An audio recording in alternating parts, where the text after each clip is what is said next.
بسم الله الرحمن الرحيم الحمد لله رب العالمين والصلاة والسلام على من لا نبي بعده وعلى آله وصحبه أجمعين أما بعد إن ولا دا فلان جامع لونك ولا بدن الرحبي لا كتلا كتابوني أكو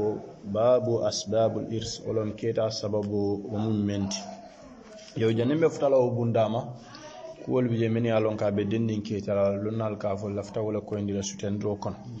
ولا مو يكاف الحقوق المتعلقة بالتركة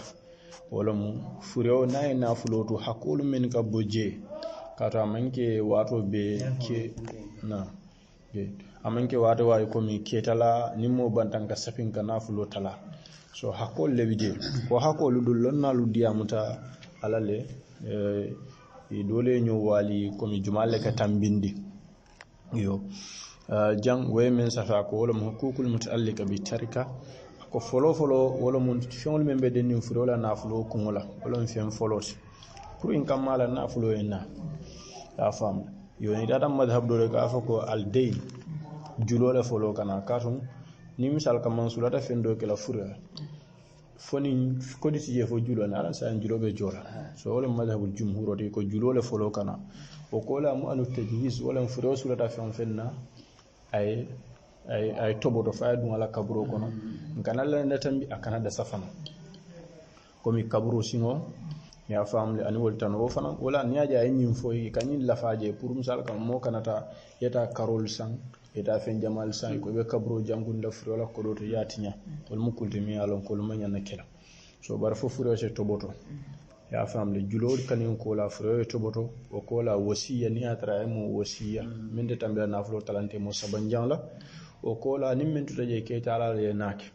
yo nga men fo membe de nin julol la nin ka toboto nim mo yo joy nim mo do ya jo kasi man taraje wala mo do e furo toboto wala bu ka jorti ko men to la jam nge ko kada kaburo jol bari yalla ndula do la ka jola so nim mo man so memba jola furo la kodo abe jola wol bari nta alla ndino la mun nim furo do fanan sa fo nin kodo de furo fa ambul say woto muslimol le be bulo fay la nyokam ya kata fo furo nyin se sutrono nyame إذن ولم في أنتمي على كابي دني حقوق المتعلقة بالتركة ولا ننفر بندنا فلول كل من على كوي بدين ديالا يو دو فنم بيجي كافو الشروط الإرسال كيتا على الشرط الممندي كونديشنال من على كوي ينتا تيمالا جنين كيتاكي لون على كوي من فولا مسابات يكافو كو تحقق حياة موت المورث يكمن كيتا ولا سايا كوي نعم كوي ندافع لكم ها كارتا دم ماجن على نافلوتلا يا موي فلان فانا تحقق حياة الوارث عند موت المورث مي يالون كابي كيتا كراتي لبلو دان كنيا بيرابي مومن كيتا ولا سايا واتو سو نيو من دان كنيا درون و فنانته كينو كوم سالغا مو فلا فاتانيو مالون جمعه سابا سا اندوتو دو كيتا يا موي ولون فلان سبنجام من ولم كو العلم بمقتضى الإرث وجود علاقة بين الوارث والمورث كيتا على أناك من كيتا فوي نيو سوتو كادون كافو كو كار لامينو مسلموتي أبو بكر مسلموني فادا بينو كيتا على بكاكي بار فوي علاقة سوتو وفنا مومنتي ولم فوي ريليشن شيب سوتو يي تشوكي نيولو سوتو ولا مو فوت ولا كاروتي ولا ولو ولا كانفريارو نيو سوتو walatin nan komi karimu muslimoto damma baga gani moy mo keta ni wolem muslimol bebe mo kilamo keta la bala man kewt oto sa nin dingo nin faabe je dingo ko nin ko faamala banda muwaris dingo lebe balur wala met waris akoyta mabirin faama ka fa dingo be balurin ya faamla wala komi hanatari ibena rafa bar mol sedata ko karale folo fat mella bando be do keta la men folo fata because wala faate rabaluri saate fanno na fulo be na dilala ala molla ko ko la ngalo ye nyosoto men no fana manko e keta bugake ko ni mona da ko kar mum famalti fo nga kisi ngalo banin dalila man so daje taro nda keta keno la aso soto no saade moyna fo ko kar ma famalti wol sifalta idan nyim keta fala sarto tim ako asbabul irs ako keta sababolu ako كتاب شيوكو أسباب ميراث الورى ثلاثة أكو سبب من كاكين حدا مدون كانيو كيتا ولن الخلق هنا يراد به الإنسان كاتون دافن دول بكانيو كيتا من كيتا صفة أكو سبب من كاكين مول كانيو كيتا سبالون كل يفيد ربه الوراثة بمعنى كل واحد من هذه الأسباب يفيد صاحبه الذي توفر في شروط الوراثة momo ya lon ko nyin sartol timmata ja ka mario inda ka nafala ya fam muno mo sababol ti do sa fa ko fo sababul musabada malde yino mo lonnal kambenta men sababol dolu bijele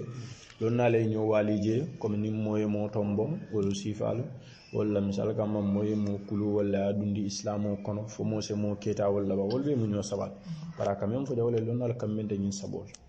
ko mo se me keta la wa hiya nikahun ako folo wala jumati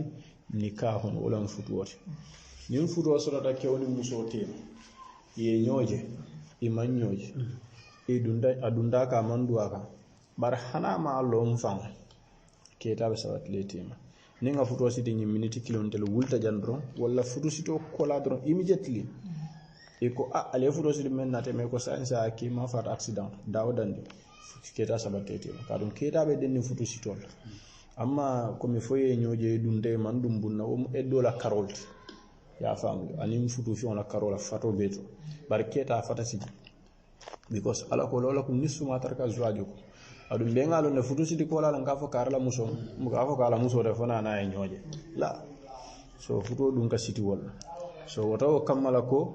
kaje ko sababol men ka kin mulka mo kita wolen futu mo fula la kanyo kita la futu ke futu musaba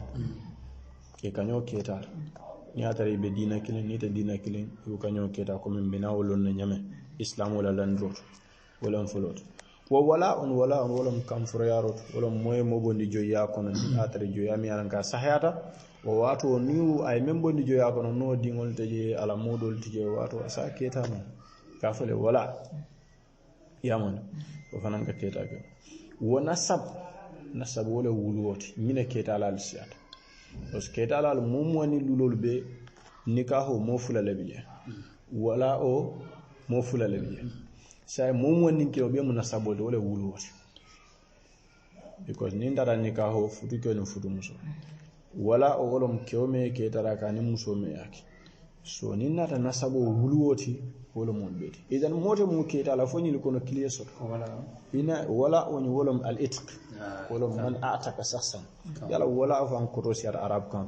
bi wana woli bar wala o koto mendi nyin keta bunda to ni afu wala ko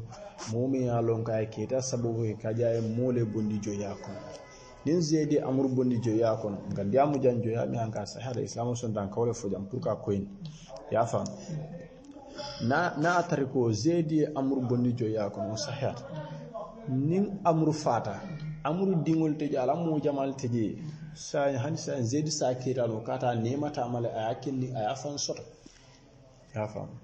wala onit ya fam wala ko asubatun sababuha ni'matir raqiqi ala raqiqihi al mu'tik ala raqiqihi bil itq wala momo e kam fararo ka nemo mingi kam mo bondi joyani kono ko mu fenati mi alongo ketani ka kala tay nim fata ketal man bebe don na nyaato ako nasab wala jumati wuluwoto ako an nasab lughatan hiya qaraba wala moli ye wulu ye sutiyani ya fam wala qaraba ya fam ako niyama nasabu hiya wiladatun bayna shakhsin qariba aw ba'ida wuluwo me alon ka be mo fulatima wuluwo ni sutiyata ba wala jamfata ala wado mo ka wulule jamfa bar sa en foni mo wuluta ke ketala ba la foni mo woni mawluda bu ke keta balla sa nim futa da keta lal wato le malol ya rafa enin do wuluta o te keta non ya rafa enin do wuluta o se keta non ya fam nim futa to bunda to be wolbe kila kutumi yalon ko inshallah be ko ndlay bar kitabti ako ma ba'da hunna ako nyil kola nyin sabol kola femman taraje lil mawaris sababun muttafaqun alayhi ako nyin sabol kola sababu tije mi yalon ko lonnalu kammenta la kaje ko moka mo keta ngafole ko sababul siyata afam bari nyillo mi fionti lonnal kammenta men amma atanolu ko min amen fo moy modun islamo kono wala mo tombo wala mo kulu wala sifalu khilafu le bawolto wol dulalto bari nyillo fen sababul niaje mobe mo keta la futu wolomba futu karolo wala wulu karo islamo so darion kola bar comme islamo yin damma ni mo futal man den fe no ta ken le ya keta yamun yinom kuti mi yalon ko be den nin keta la sababolu nyinila لعله أعتقد أنه واضح من يالون آياتن دي آية بيت فلا فوجي بار نغو دول فو بركا كتاب عند كاتم أظن واضح إن شاء الله. بارك الله فيكم.